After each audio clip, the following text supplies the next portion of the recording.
Shalom, my homies. Welcome to another exciting episode of the Stacking Triggers podcast, a podcast for casual spikes like you and me and Bill. How are you this week, Bill? And soon my kids. Soon your kids. Yeah. I'm doing all right. Very stressful week. Lots of family reliance on me, which I'm not used to. But that's okay, because this weekend was also the Pittsburgh Gaming Expo. Fun time. That's where I got like the new decor up here. Oh, that's lit. It's like you bought them, like somebody just was at a booth and like, hey, I have Pokemon yellow and blue cartridges that are massive. Yes, they were 3D printed and they're wall hangers. And how fucking much money was that? They were like $25 each. Oh, really? I would have figured it'd be more because I feel like 3D printer material is like expensive. It's stupid cheap. It's like $40, and you like one roll could probably print like 8 of these. Interesting. Yeah, because I know people are doing like 3D printed houses and shit. Like that's the next thing that one talks about. Yeah, but I took my oldest with us, right? And so since it was a gaming convention, there was of course card game stuff there too, and there was this guy who had like a bunch of games as well as like a small card collection, and he happened to have the Pokemon Trick or Treat packs, and he just gave my kid one. That's nice. My kid cracked his first pack today, and he's really excited. And now he has the addiction. Oh yes, we're starting it early. Yeah, he is 4. Oh my god, yeah, he really has the addiction. So before we start, I wanted to kind of bring this up because you and I have recently made some larger scale purchases when it comes to the game of Magic the Gathering. Check out my Bayou boy. Yeah, for Karth the Lion, a commander deck that I haven't played in like a year and a half. But that's my first dual land. Yeah. Well, let me one up you and show you 2. Oh my gosh, the lighting in my office is terrible, and I 2 Taigas. Jesus. Not only that, 2 Taigas. Oh, a third? No, I wish. No. 4 Trinispheres. Oh my god, look at you. But I also have a bounty out for 4 damaged but sleeve playable City of Traders. Because you need those. Because I need those for a later segment. It's true. Speaking of segments, let's get right into it. First, we're going to talk about our Fortnite in Magic. It's going to be much more abbreviated than it normally is because we realized you guys stopped watching in the middle of that because we drone on forever. Then we are going to talk about the whole commander bans thing. I know we're normally a 60 card format, like an actual multiplayer format or 1v1 format podcast, but this was such large news that it has to be talked about. Then we have, as I scramble for the banners because I wrote everything down, Daybreak walking back some of their things that they were going to change regarding pricing for challenges, a little bit of U.S. Pioneer RC talk, and then NA Eternal Weekend, because that finally got announced, and it only took them 2 months before, like a month and a half before the actual event. It's super tight. Yeah. All right. So with this jam-packed show, let's get into it, Bill. Our Fortnite in Magic. Let's start with you. The Fortnite. Yeah. So, like I said, I have been like family champion number 1 over here. So I only actually got to play in paper once this week, this Fortnite. And that was on, what was I on? Rakdos Shadow. So I was on Rakdos Shadow. I had 1 copy of FOMO. Card is really good in a deck like that. Like if you can give FOMO haste and just do the thing and kill your opponent in 1 turn, they usually can't respond. So I just got my other 3 today. It took a really long time for those to come in for some reason. Interesting. But that's fine. And then I'm doing a lot of online Magic, preparing for NA Eternal Weekend. So I played 2 leagues so far, have gone positive. I am at 6-4 out of 2 leagues. So that's, I mean, for not touching the format for 8 months, I feel like it's pretty all right. Yeah, couple Jund 5-0s right there. Yeah, it's a good one. And then I tested out online a prowess build I saw using the new ley line in modern. It's trash. It's the one I was running is trashy. But in standard, you can turn 2 kill somebody. It's great. In modern, you get turn 2 kill somebody with a 2. It's fine.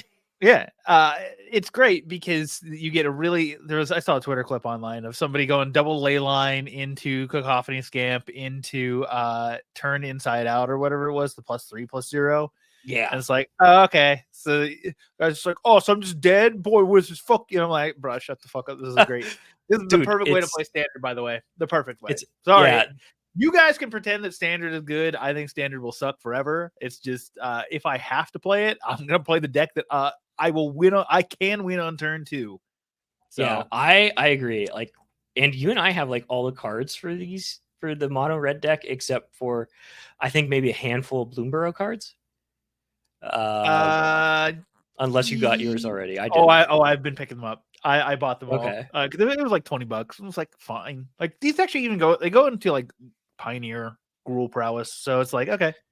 Yeah. So like, yeah. So I think I'm just gonna do the mono red deck. Depending on what Foundations brings for the next RCQ season, because we have Foundations coming up next month.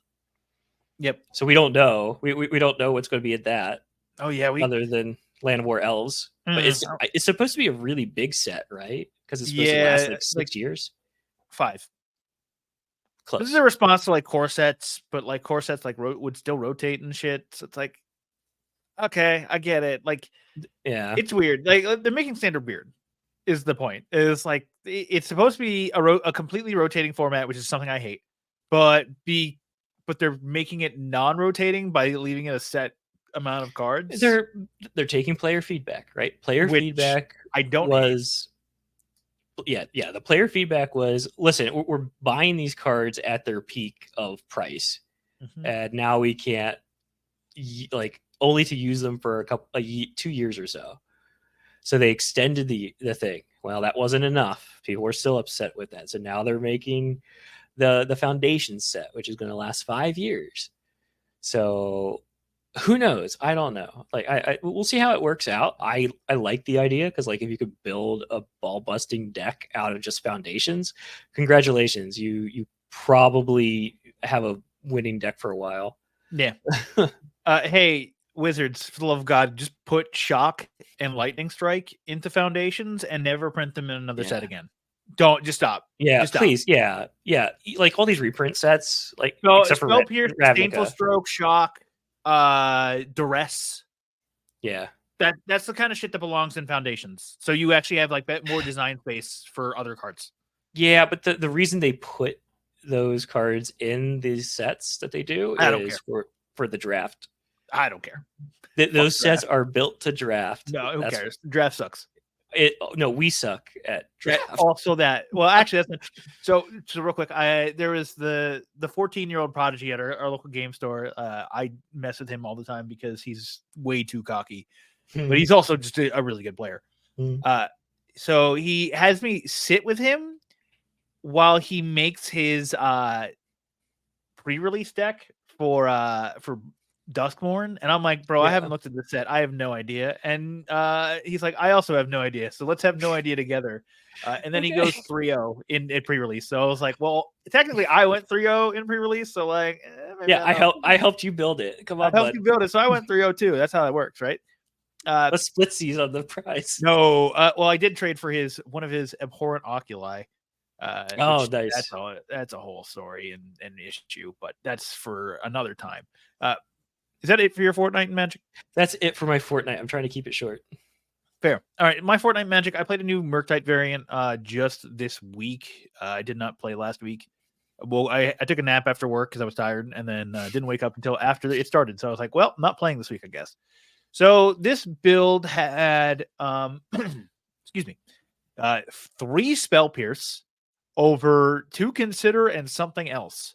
And then also I was testing out the new Gloomlake Verge over Darkslick Shores. All right, so positives with the deck. Gloomlake Verge, immediately better than Darkslick Shores. It's not even a question. It's just infinitely better.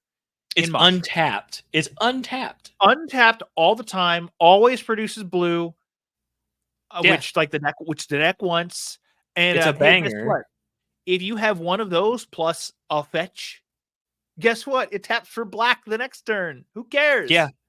Well, yeah, and you like I don't know if you're still in the one that runs Harbinger in the main, but no, you went and grabbed a black, and now you're set. Like, yeah, you're a swamp, not a black. That's I'm like,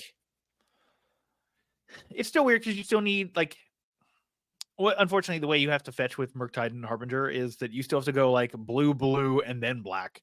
And it's like, this sucks sometimes, Yeah. But hey, whenever you have your 4th land and you top deck that, you can just play that. And then you have 4 lands, and then you have 4 mana available, as opposed to when you have Darkslick Shores, and it's like, all right, is there something else I can play? Like, is there something I can do for 3 mana instead of and play this thing tapped? Or do I have to hold this in hand for Frog? Or what do I have to do? Like that, it was extremely relevant, like multiple times throughout the day. Is this 4 matches immediately better? I'm going to check TCG Player or Goldfish. I have to check if it's like actually in the meta list now. It should be. I feel like if you're playing Darkslick Shores, and really, nope. The most recent challenge. SCG Con Tampa on Friday. SCG Tampa was like 3 weeks ago. So like, I don't know why. Okay, that's running Darkslick Shores. Yeah, so that's fine because that's like right as it came out. Okay. So the newest 5.0 is running that, and what was the other one? What's the one it's replacing? Darkslick Shores? No, it's not running that. Okay, so they did replace it. Yeah, so if you're in the colors that have been printed so far, which I think are the allied ones, so I think even Yogg gets a nice little boost from this. Yep. Instead of playing Blooming Marsh, just play fucking. Although I think it adds green, so actually that's fine because you just go like this turn 1 plus halfling and then fetch into something, so that way you can get your second black. Yeah. So if you're in those colors in Modern specifically, I think these are already going to be standard in Pioneer lands because they needed like lands. But like, this is huge for Pioneer. Yeah, but these are amazing. I can't believe how great it was in Modern. Let me tell you something though. 3 Spell Pierce main in this meta, in this economy, absolutely not. It was awful. I played. My matchups were Gruul Delirium, which had FOMO and that patchwork artifact creature from the new set. It's 1 green for a 3/3 that says it can't attack unless you have Delirium and it mills a card in your upkeep. Yeah, the deck was fine. It like patchwork bestie. Sure. It's basically just like, hey, all of my cards have 2 types on them, except for my lands, which only have 1 type on them. I feel like if you're playing Delirium decks, you should be playing Urza's Saga, because that's also like Urza's Saga, so you can play Haywire Might and Bobble. Yeah. I don't know. I feel like that's way better to do Urza's Saga. And I've seen this guy play. He normally plays like Gruul Prowess. He's also not very good. He had Lava Darts in the deck, and it's like, what do these do? Please explain. Please explain to me what these Lava Darts do in this deck. That was in the list I had with the ley line. I mean, for ley line, sure, but like this, he had like Breach, and it's like, but why? Why are you playing Lava Dart? I don't understand. Because if you need to use it, you've just lost stuff for Breach. Yeah, like it's like Lava Dart, Unstable Amulet, Breach. Like it was basically his Prowess shell, but like Delirium. So whatever. Round 2, I played against Merfolk. I lost that one. I punted. It's my own fault. Round 3, I played Jeskai Control. I don't lose this matchup, man. Jeskai control's so easy. It's just so easy. I don't know how anybody loses this. I lose that. It was the one matchup where, well, Boros Energy loses that because Boros Energy sucks. But it was the one matchup where Spell Pierce was relevant because, like, I think they went for a counter spell, and I had 1 mana up, and they had 1 mana up, and I just went, okay, Spell Pierce, and then they just were like, yep, that's good, and I'm like, okay, so my thing resolves, go, and then they just could, like, I think it was like a Murktide or a Frog, and they just couldn't kill it, and I was like, great, this is the best, this rules.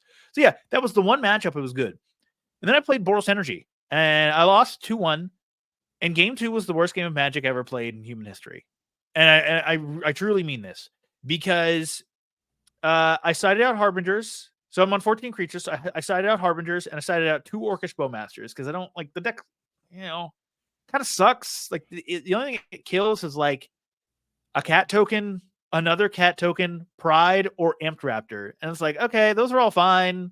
But like Amped Raptor, if I'm killing Amped Raptor, it's already gotten its value. So like, why do I care? So because you don't want it to get flying.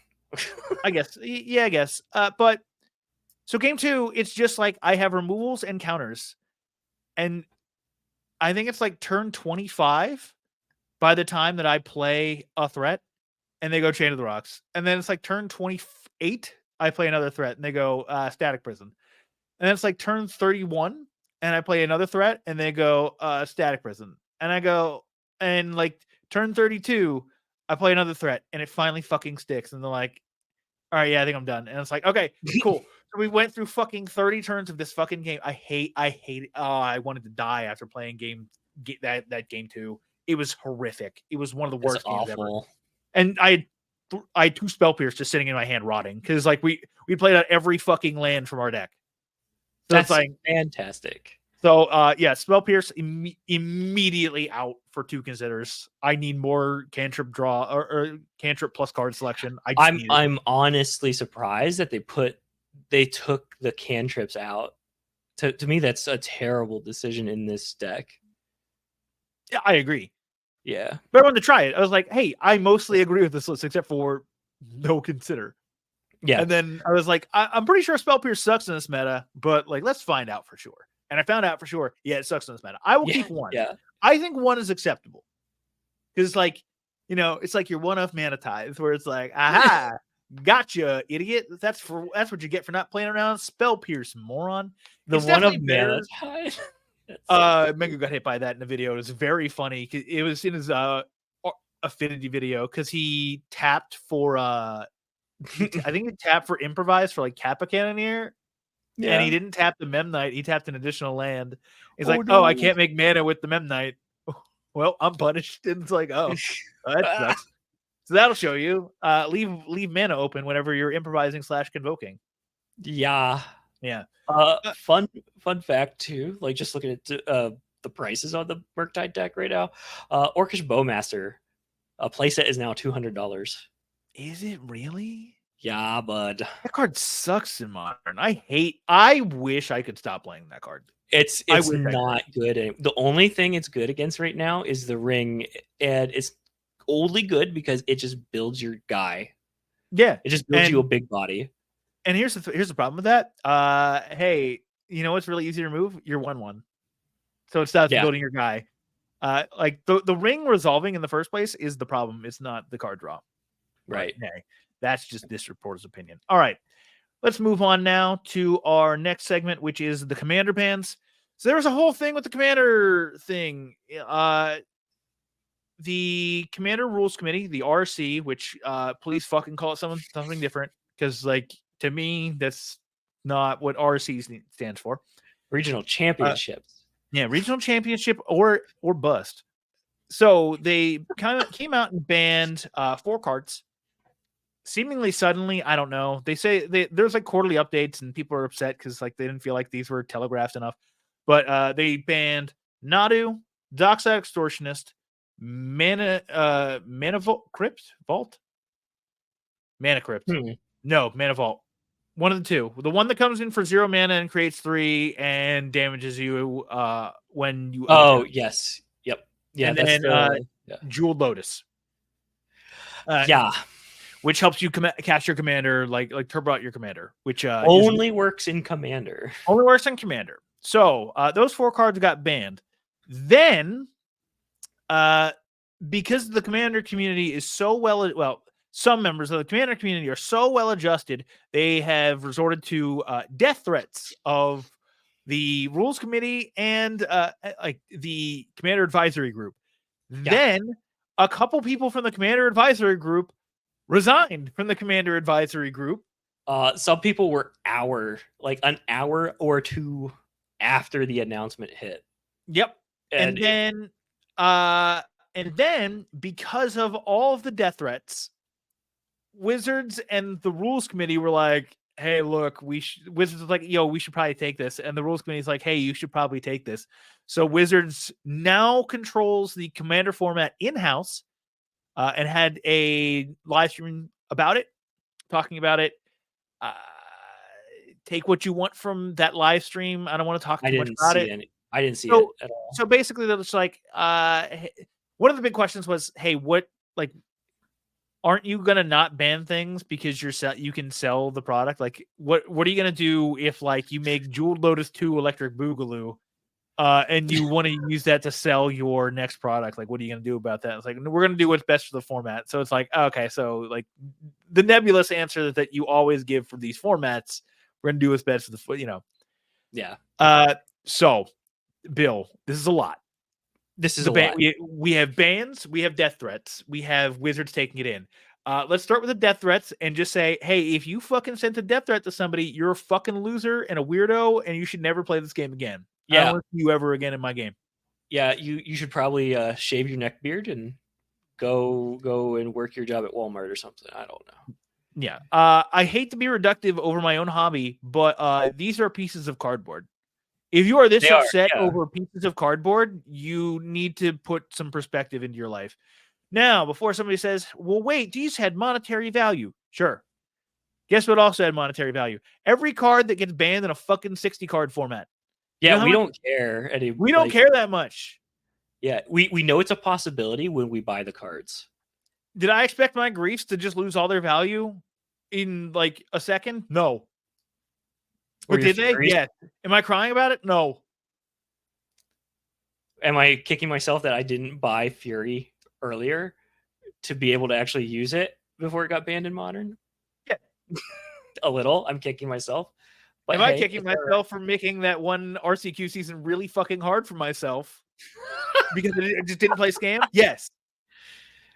But we're not taking to Twitter and yelling at whoever. I don't who the fuck made the announcement for it. Oh God, it's not Aaron's foresight. No. Who's the guy that runs the actual weekly Magic?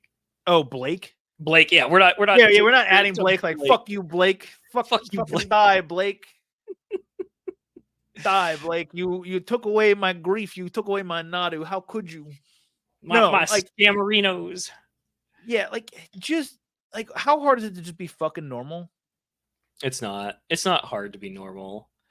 But yeah, that's dumb. People are dumb. People need to grow up.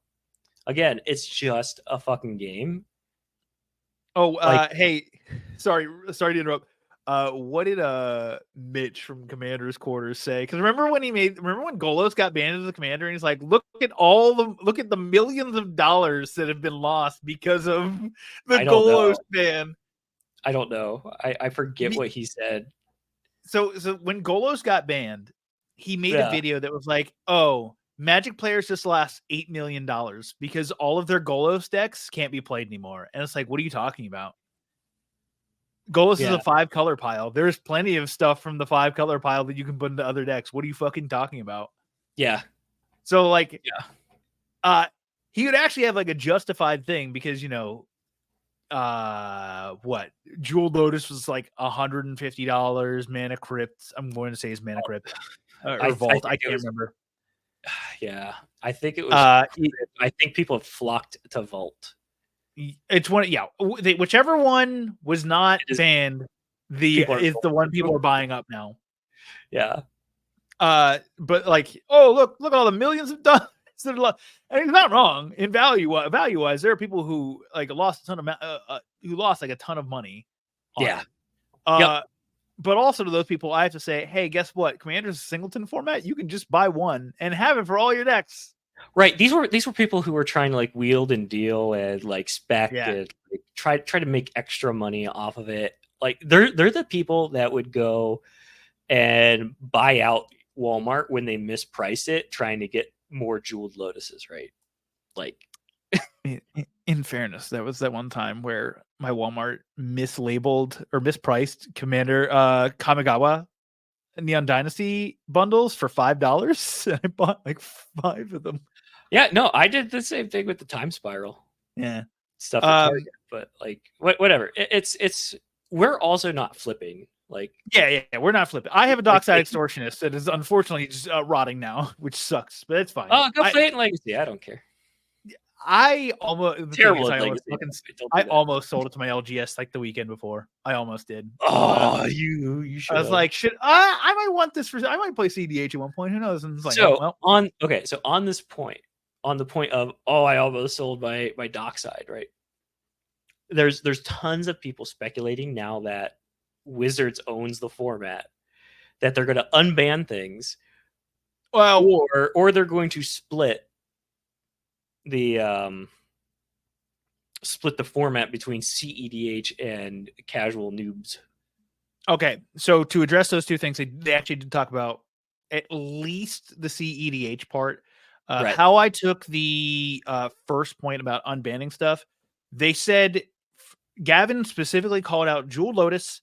He said Arcane Signet, but I'm fairly confident he misspoke because that is printed in every Commander precon. Yeah. Jewel Lotus, and Dockside. I'm going to assume that Arcane Signet was a complete misspeak. Yeah. He called out those 2 cards from the most recent ban list as design mistakes. So like, I don't think those are ever getting unbanned ever. So, but there is additional specking on Golos, prime time, because your prime times are now all of a sudden worth something more than $5. Yep. I think there's a couple others. There's a couple other things, but yeah. Oh, Coalition Victory. Coalition Victory. Random shit like that. Like, okay, fine. Stuff that shouldn't be banned, that people think shouldn't be banned for whatever reason. Yeah, I think they're weird. Yeah, I think they're weird too. I said it in our chat too, though, with Wizards taking over and their announcement of this grid of power level for cards, that they're probably going to now make more investments into the app. I hope. This is where my brain is. They're going to make more investments in the app so you can upload your deck list, and that deck list will tell you what your deck's freaking power level is. It'll be a standardized fucking thing, so everything's not a goddamn 7. Yeah. So, sorry, along the lines of that grid. So that grid, what Gavin said was like, hey, likely what's going to be on that grid, like anything in like 4 and below on that grid, or whatever the highest scale is, or if they make like, because they're not married to 4, right? Like 5, this is like 7, what we're thinking, whatever. and it's an example. Yeah. They're not married to that, so everyone running around being like, "Well, this is exactly." No, it's not. They're in preliminary talks. They were just like, "This is the thought exercise we are having with this." This power levels thing. They said that likely the way that the commander, if things get unbanned and they put things into silos, what's going to happen is those things are going to be in that silo, and then CEDH will be like the highest silo likely, or there will be a specific silo for CEDH. Okay, I like that idea. And to your point, I also like the put your deck list in the app and see what goes on. Yeah. What I don't like is when they're like, yeah, your highest level card is going to be your deck's level. Yeah. Yeah. Like, so say you put, I don't know if it's legal, but, oh wait, no, it is. The Pain land, 2 life for 2 colorless. Ancient Tomb. Yep. You have 1 Ancient Tomb and you have it in because that's what you have, and you just throw it into the deck, right? And that all of a sudden makes it a 4. With the rest of the cards are in the 1, right? Yeah. Like there needs to be, I think, more of a formula on I it. think there needs to Like, be an average. yeah, take the average even. I don't care. Ooh, actually, average wouldn't work because Yeah, like basic lands are like probably ones, you basic land know, should be 0. or 0, or so like Soul Ring is a 1. Apparently, actually, they specifically called out Soul Ring because everyone keeps pointing this out, like, oh, they hate fast mana, but they keep in Soul Ring, and it's like Soul Ring is part of the identity of the format. And by the way, anybody who says, well, that's stupid, guess what? That's Wizards. Wizards makes ban lists around cards they find to be defining of a format. Oh, or that. They Yeah. do that with Legacy. They have said fast mana regarding like Lotus Petal, Dark Writ, all that kind of shit. They're Always fine will with that. stay. Yeah. Always will stay. And it's the same with the brainstorms, the Yep. reanimates. Those are going to stay. I'm Yep. sorry. It's just the way Wizards has always banned things. And that's okay. That's like fine. yeah, you just know to work around that. Like when you're like, at least in the 60 cards, you know to work around that stuff somehow. Right? Yeah. Like it's fine. Like there was a time when I was talking about the Pauper ban list, and I'm like, hey, all these cards are broken. All these new cards are broken because you leave in fast mana. And then people were like, that's part of the fucking identity. You can't ban the identity of the format. It's like, okay, so like then brand new cards are always going to be broken because you just have these ridiculously powerful cards, and that's what you want. Fine, but like you can't be like, well, these cards are broken because these cards facilitate it. It's like, well, after a certain point, sometimes the fucking cards that facilitate them should be the ones that get banned. Right. It should be. I can't remember the specific example, but I remember calling it out and people getting like really upset with me. There's something, I think it was something around affinity, wasn't it? No, I think it was something else. There was some other broken ass deck, and then like it could it use like Lotus Petal, Dark Writ, something. I don't remember. It was one of the initiative decks. Oh yeah, it was the initiative deck. The initiative was broken. And I was like, hey, initiative's broken because you have fast mana. And everyone's like, well, fuck you, bitch. No one cares about the fast mana. I'm like, what are you talking about? Everyone cares about the fast mana. You're complaining about the initiative. Yeah. Oh my god, yeah, that's what it. Oh, what a blast! That's right. I forgot. Yeah. I forgot they banned everything from initiative. Anything you could do turn 1. Anything you could do turn 1, they banned from initiative. the 4 mana initiative cards plus the 5 mana black initiative card. Yes, because of the dark ritual. Yeah. Yeah. All right. Okay, so we figured it out. So yeah, commander wise, this doesn't move the needle for me in playing. Like I might like there was a commander meetup at my LGS. And I was like, oh, I have my Bayou now. Like my Kartha Lion deck is done. Now a 30. Now I have a level 4 Kartha Lion deck. So now I can play my commander deck. I play, I have my decks in case I want to play. But generally I don't play because it's like I find the whole rule 0 thing to be way too big of a cop out. And everyone's citing rule 0. When they're like, oh, we're not going to listen to the bans. We're just going to do we're going to rule 0. It's like, boy, fuck you. Rule 0 is so lame and stupid. I hope that's something that goes away with Wizards taking over, being there is no rule 0. No, Gavin specifically said, no, the idea here behind the power level list is still going to be, hey, my deck's a 2, but it has, a singular vampiric tutor, and that's the only thing in it. And it's like, okay, this is the dumbest conversation. This is the dumbest format. What's the point of a fucking ban list or a fucking ranking if you're just going to be like trying to talk people out of fucking your deck? It's stupid. But sorry, back to your idea about the deck list in the app. Hey, let's start leveraging this app more because, along those lines, why am I still submitting a paper deck list? Right. In the year of our Lord 2024 for every RCQ. Especially with the store owners of the RCQs still have to upload it digitally. Yeah. So that way, so now they force you to use like a different form because, or like to use an online form that they made because they don't want to deal with the paper form shit. Oh yeah, that's right. The one that we went to, they wanted us to submit it digitally, and we were like, we didn't know. And I'm like, no, I'm not doing that. And it's like, okay, well, going forward, everybody, you're gonna have to do it. And I was like, okay, good luck with that. Have fun. Yeah. Oh man. Yeah, that's crazy. Yeah. Sorry. So round 9 results are coming in. That's why I'm. are they? Okay. We'll get to that as we get to that. But yeah. So yeah, let's leverage the app. Like the app should like Bandai has a fucking deck list that you can submit through the app. Like let's start using that. Like come on. Technology. It's here. Technology. All right.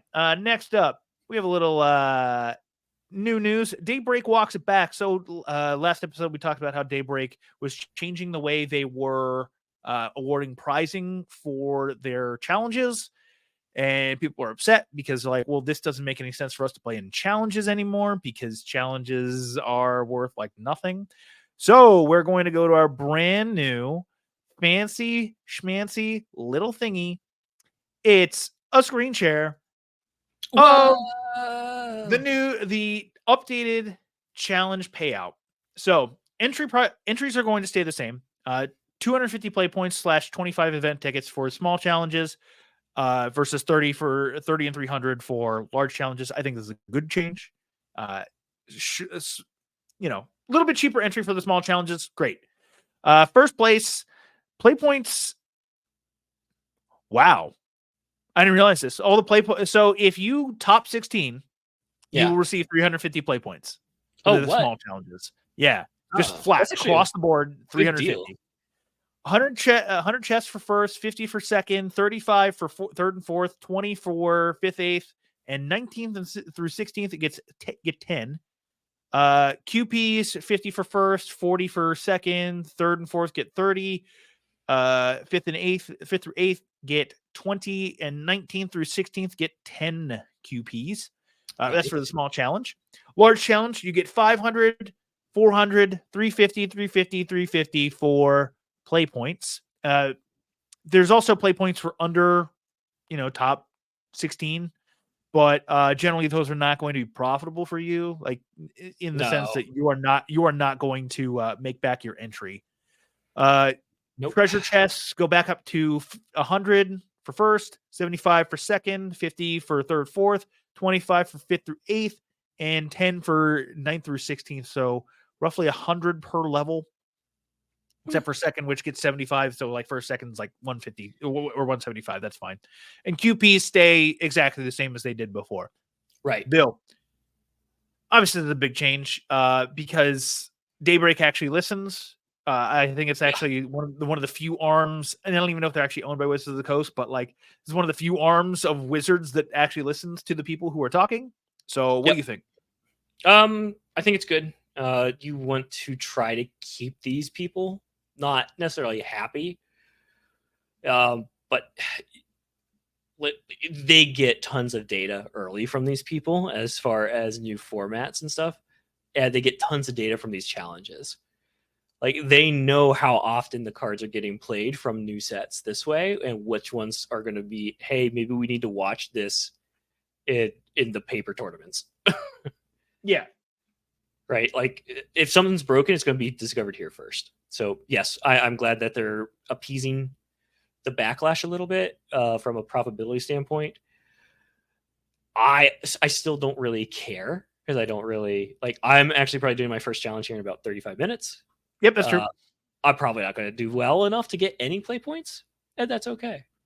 Yeah. Yeah, I'm pretty much the same. We talked about it last week. I don't play in challenges. You don't play in challenges. Like I played in one challenge, and I think I got like 35th in it. Yeah. I can't remember, but I think I got like 35th. I think I went like 4-3. Which is which is good. Yeah, it's a good result. But like, I didn't care. So, it's this fine. isn't for me. This isn't for us. Yeah. I'm a paper player. I like playing in paper. Should I play more online? Probably to get better practice, but here we are. Here you are, a qualified person. A qualified person with no online practice, so get fucked. With no online practice, get fucked. Yeah. Me, a person who plays chronically online. True. All right, we've gotten that out of the way. If you guys that wasn't a big one. That was just it's not a big one. It's just like, hey, this is a W for the community. Good job, community. Good job, community. Also, they did it without death threats. Yeah, they did it without death threats. Let's go. All right. Now we have the Pioneer RC. Yes, bud. We're currently only on day one. Day one. So Day one, round 9 is finishing round up. 9 has just finished. That's lame. That sucks. All right. So up at the top, double Phoenix. Phoenix still best deck in the format. Shocking. Who could believe this? Ooh. They left Treasure Cruise alone. Who would have ever foreseen that Phoenix would still be really, really good? Yeah. The big ones I wanted to look at were the people who were not or who were undefeated going into this round. Yeah, it was round 8, I believe, right? Yeah. So Michael Greenberg, who has this Azorius Humans list, which Azorius Humans is just Mockingbird. He just has 4 copies of Mockingbird.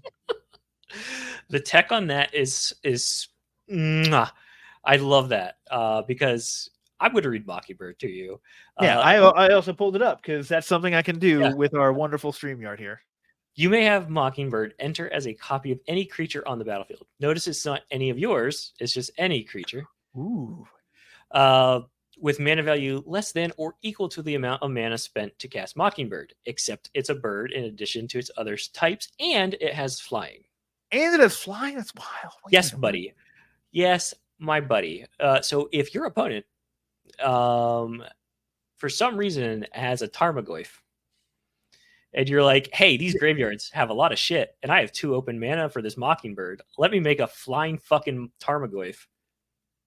That's pretty good. Yeah. Also, if you only have 1 mana open and they have another Goyf, you just cast this and have another Goyf. Yeah, it's true. Yeah. I think this is also useful for mirrors because, like, they're a human deck. So, like, if your opponent, like, if you're just trying to go for it and your opponent's just like, I can't let you do that, Star Fox. You're just like, I got bad news for you. I'm just gonna play a fucking flying Thalia's Lieutenant. Can you deal with a flying Thalia's Lieutenant? Flying Adeline. Can you deal with flying Adeline or Resplendent Cathar? No. All right. Well, GG opponent. It was fun. Yep. Yeah, it's spicy. I do believe it takes the color identity though, right? So it's not blue. So if it was something that like fucked with the color, like destroy X color thing, like you just lost it. But they then spent a removal spell on that though instead of something else. But yeah, it's interesting because like you can't cast it off of Cavern of Souls, so they instead have the entire except for they have 4 Hallowed Fountain, 4 Sea Chrome Coast, and 3 of Dark Wastes, and I'm just kind of like, we're doing that for 1 card, really? Is Reflector Mage legal in this format? I think there are some blue-white humans legal. Reflector Mage probably is actually. Let me check. Because like Reflector Mage is a good card. You know, check. It is Pioneer legal. What does Reflector Mage do again? 2/3 Human Wizard. When a Reflector Mage enters the battlefield, return target creature an opponent controls to its owner's hand. That creature's owner can't cast spells with the same name as that creature until your next turn. I don't know. That's pretty good. Reflector Mage seems pretty good. Good. Maybe it's just because it's an old card now, but like I don't know. I'd play Reflector Mage. Yeah. You know, you can't play what 2018 cards in the year of your Lord 2024. It's a little higher on the curve. Yeah, it's 3 mana, I guess. But like Adeline's, I guess you want something impactful like Adeline as opposed to Adeline's way more impactful than Brutal Cathar, which exiles the damn thing. Exactly. Grant doesn't exile it forever, but yeah. So let's see here. Is there? There's Boros Control, which I'm assuming is that token deck. It looks like that token deck. It is that token deck. It is that token boy. that got ported over from standard. Mono black mid range. What's this deck? Archfiend, Bloodletter, Graveyard Trespasser, Unstoppable Slasher. This is yeah. So the Slasher with the Bloodletter is instant kill. Is it really? Yes, because the Unstoppable Slasher, when it deals damage to an opponent, reduces their life total to half, and the Bloodletter doubles the damage done to that person. Wow. Okay. Yeah, so that's an insta kill if it gets through. Well, that's 2 insta kills in Pioneer. That's great. Mm-hmm. That's Yeah. awesome. That's awesome. I love that. Granted, the bloodletter is expensive as hell. Yeah, 1 black. Yeah, expensive as hell to play. So I'm interested to see why it's so high up. Maybe it's all the interaction they're running, 17 interaction spells. True. They do have a million interaction spells because it is black. Yeah, I actually have a lot of these cards. I have a lot of these. I could play this next turn if it's Let me still good. see what their results have been. So they played against Is It in Soul, Rakdos Aggro, Is It Phoenix? Rakdos Aggro, I'm assuming, is the Callus Sellsword. Yes, probably. Combo, I'm assuming. Cauldron, Rakdos Aggro, Cauldron, Greasefang, Phoenix, and then Rakdos Transmogrify. Yeah. Yeah. Again, this is a format that just recently had a ban and a new set injected probably within 3 weeks of each other. Yeah. So it's still a rough format right now because it hasn't settled, right? So the other thing to note is that 14% of the meta, or like almost 15% of the meta, was going to be blue-white control. Yeah. And looking at the top 25, I spy 1 Azorius control deck. There's 2. Oh, wait, at round 9? Azorius control. Yep. Yeah. Yeah, I thought I saw 2 on there. Versus Phoenix is 1, 2, 3, 4. It actually looks like a mix. It's pretty good. Pretty good diversity. The field's diversity was terrible. The field's diversity, if nobody knows, it was like 14% uwu control. Yep. And then like Phoenix, Transmogrify. Yeah. Phoenix and Transmogrify, I think, were the next ones. And then I can't remember what the rest are. Rakdos Aggro was a big one too, as shown in the conversion here. Yeah. But yeah, we're not going to really know till tomorrow night. Right. So yeah, because we have 6 more rounds of Swiss tomorrow, which fuck, like a lot. Like in theory, everyone on this first page could not be here tomorrow. It's possible. Yeah, it's possible. It's not likely, but that is something possible. Yep. And then you have top 8. Yep. Top 64 get Pro Tour invites. That I don't think that carries over to next season because there's 2 RCs. Therefore, I think only the top 32 of each RC would get a Pro Tour invite. Huh. Is my assumption, because the US is cool and gets to have however many invites because we're awesome, I guess. I don't know. We have 64 because we have a lot of players, I guess. I don't know. Yeah.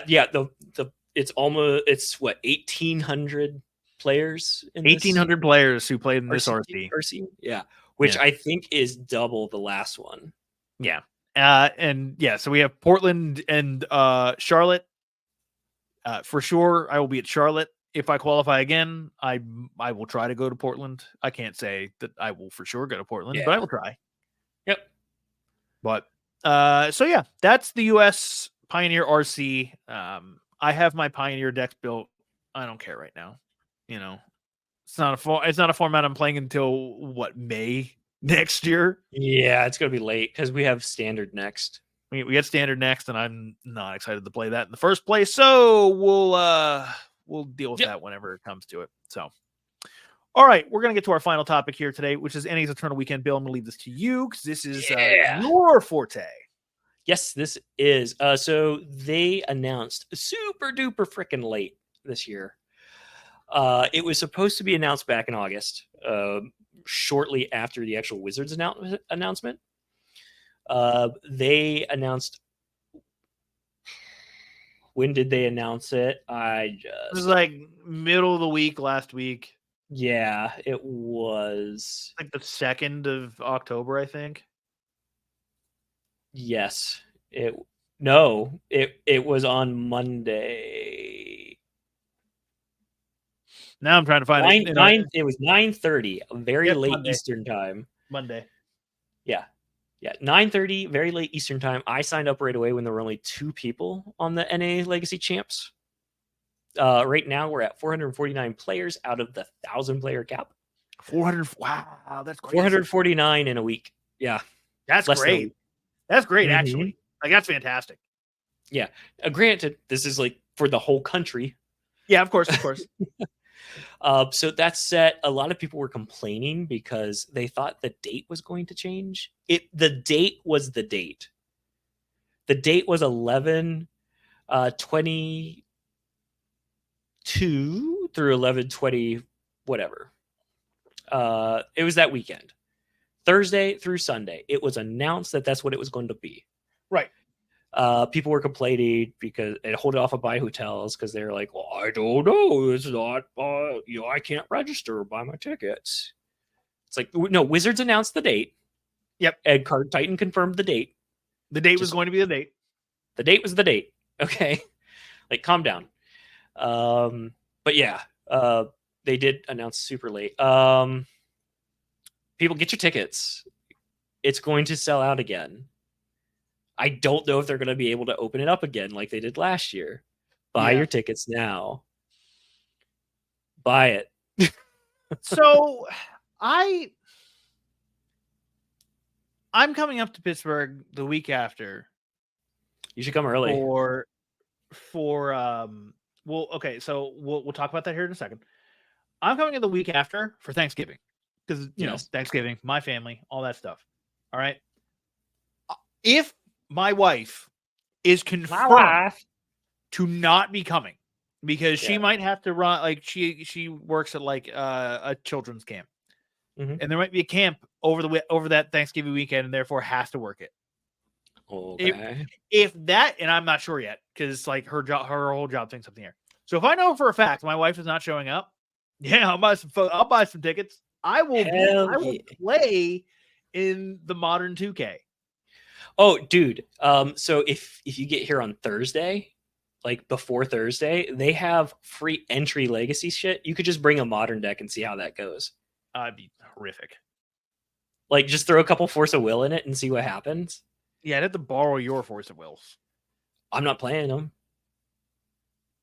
Just play Delver. You could play Blue Delver. You could play Blue Black Delver with. You could play Blue Black Delver with bad lands.